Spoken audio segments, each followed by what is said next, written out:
up guys, it's Tommy here and welcome to the Liverpool Burnley post-match reaction and analysis video. And what a massive, really important win for Liverpool in the title race after Man City beat Everton earlier 2-0 with the Haaland double. It was absolutely vital that Liverpool won their game, and now we are back top of the table, but Man City have a game in hand, and I think Diogo Jota, Darwin Nunez and Luis Diaz scoring 3 headers, all of our front 3 scoring, is absolutely brilliant for the confidence of the team, especially because we missed so many players through this flu that is going around the Liverpool squad. So Alisson, Konate, Joe Gomez were all missing because of this illness. Plus, Szoboszlai is still out injured, Mo Salah is still out injured, Conor Bradley is still on compassionate leave, and this was a potential banana skin, this game, that Jurgen Klopp called it. And Liverpool actually started like a team who probably had some, second thoughts about, this game because of the so many adversity that Liverpool faced, and also we were, it looked like we were kind of hungover after the Arsenal game because that was a big punch to the gut of this Liverpool side. And Burnley actually played better than Liverpool. For the first 20-25 minutes, Burnley created the better chances. Thankfully, Kelleher, who was absolutely brilliant today, he made some crucial saves at the crucial part of this game. When Liverpool were still 0-0, he saved so many big Burnley chances, and also in the second half, when Liverpool were leading 2-1, Kelleher also made some crucial saves. Burnley had some good spells in the game. So I still think Liverpool were the better team ultimately, and Liverpool deserved the win today. Burnley actually, if they had some good finishers in their team, they could have drawn with Liverpool. But overall, Liverpool had 71% possession, 2.7 XG, 25 shots, 10 shots on target. So you can't really argue with Liverpool deserving this victory, even by this scoreline. Burnley had only 9 shots, 4 on target, 1.2 XG, and the first goal was pretty weird because Trafford, the Burnley goalkeeper, comes out, he collides with his own man from a Liverpool corner which Trent Alexander-Arnold whips in, and Diogo Jota just had to put his header on target because it was an open goal, only a defender was there on the goal line, but he couldn't clear it, and Diogo Jota scores a brilliant header. Diogo Jota has such a knack of scoring headers, scoring great goals from, headed chances. It's an absolutely brilliant ability of him because he's not the biggest, not the tallest, not the strongest, and yet he scores a big percentage of his goals from headers. And then, Liverpool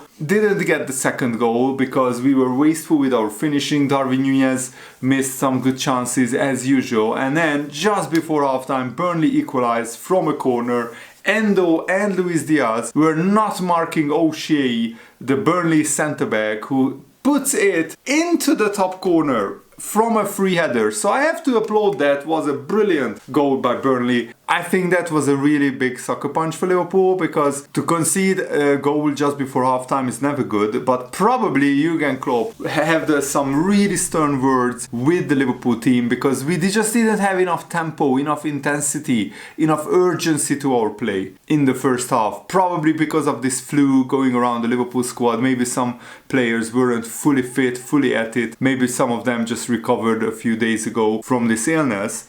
But second half, Jurgen Klopp made an enforced substitution, I think, because Trent Alexander-Arnold, surely he must have picked up an injury or he must have been rushed back too quickly from an injury, which Liverpool has a habit of doing because our squad is so stretched with injuries and players missing through international duty or for other reasons. Trent probably shouldn't have started the Arsenal game, he probably shouldn't have started this game. He had to go off injured. So Harvey Elliott comes on for Trent, who, by the way, became the defender with the most assists in Premier League history, surpassing Andy Robertson. Trent now has 58 assists. And he's only, 24, 25 years old, so he still has a good 7, 8, 9 years ahead of him in the Premier League. So hopefully he can get up there to 100, 120, 130 assists by the time he finishes his career at Liverpool, hopefully. And Harvey Elliott came on and he really changed the game. I love Harvey Elliott and these are the kind of games where he can really flourish. Coming on at halftime, he puts a brilliant cross into the box after McAllister was high pressing the Burnley player. We win the ball back, and then, you know, I think it was Luis Diaz or somebody else who ricochets the ball off a Burnley defender, and Harvey Elliott was slightly in an offside position, but because it comes off a Burnley defender and not a Liverpool player, it wasn't offside. I don't know why VAR was looking at it for minutes. Probably they were desperate to disallow the goal because it was a Liverpool goal.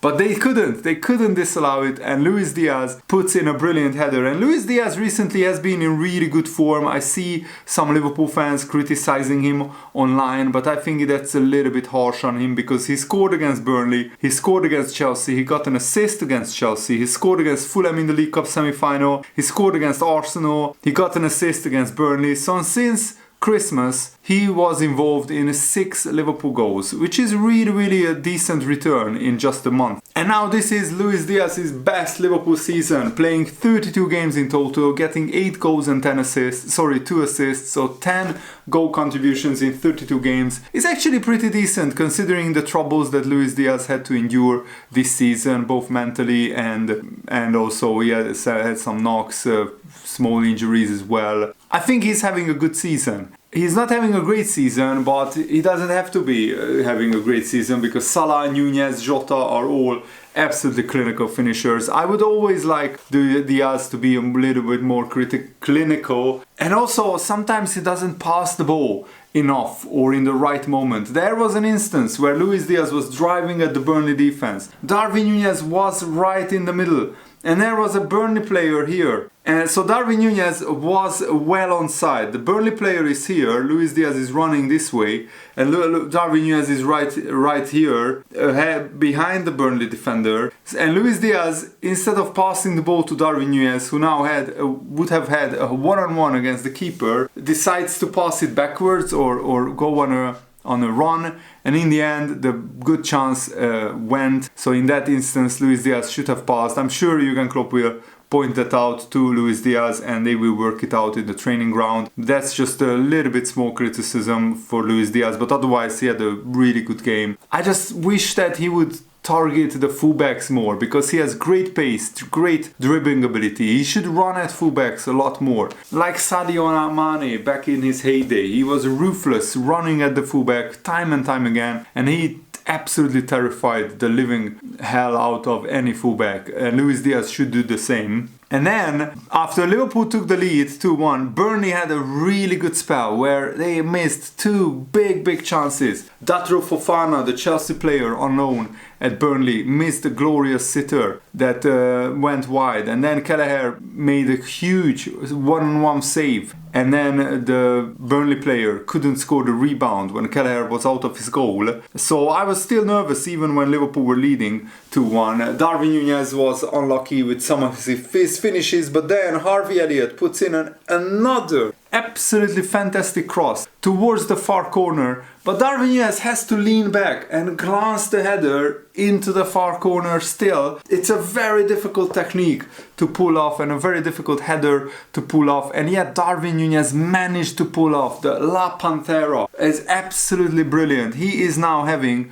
24 goal contributions this season, which is honestly absolutely brilliant, and he already matched last season's Premier League goal tally with still 14 Premier League games to go. Last season, Nunez scored 15 goals and got 4 assists in 42 games. This season, 36 games, 11 goals, 11 assists. I think that doesn't include this game. So yeah, he has 23 or 24 goal contributions still. Absolutely brilliant. Darwin Nunez, honestly, one of my favorite players. And he still missed some one-on-ones, even though he scored. That's not a criticism, that's just a fact with Darwin Nunez. He had so many shots in every game. It's absolutely crazy. Let me actually look at Darwin Nunez's stats for this game because it must be crazy. Yeah, 3 shots, 2 on target, 1 goal from 0.9 XG, 1 big chance is missed, 2 blocked shots. Absolutely brilliant. And the way he was running at people, it always terrifies the defenders. And he always occupies 2 or 3 defenders, making room for other players. Liverpool, with having almost a full starting 11 missing, the most important thing today was to win the game, and Liverpool have done that. And now we have another week's rest where hopefully some of the injured players like Szoboszlai and Salah can come back, and so Joe Gomez, Konate and Alisson, who were down with the illness. But frankly, even with our second team, we should beat Burnley, and that's what we did. And we go to Brentford, who are on the rise since Ivan Toney returned. They won today 2-0 away at Wolves, keeping a clean sheet. Toney scored again, so the Brentford game will be crucial. And after that we host Luton.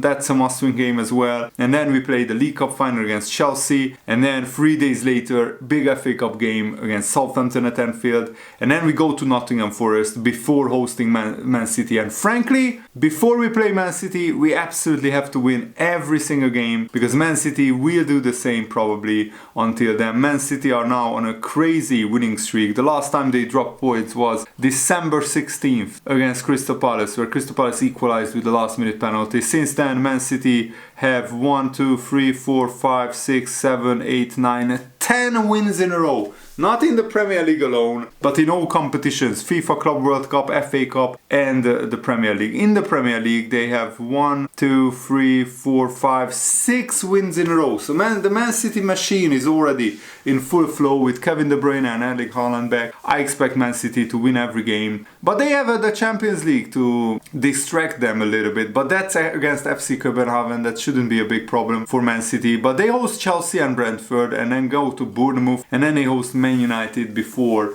playing Liverpool. But I expect Man City to win every game, even the Chelsea and Man United games. But hopefully, with Chelsea being resurgent and Man United being better than before, hopefully they can take points off Manchester City, because they need to, because I just cannot see Liverpool winning every game between now and the end of the season. But if we do, we will be Premier League champions. The title is still in Liverpool's hands. Let me know what you think about the title race, what do you think about the Burnley game, and also what do you think about each individual player. If you have any particular comments, leave them down below. Thanks for watching, guys. Hope you enjoyed this. Have a nice day. See you later.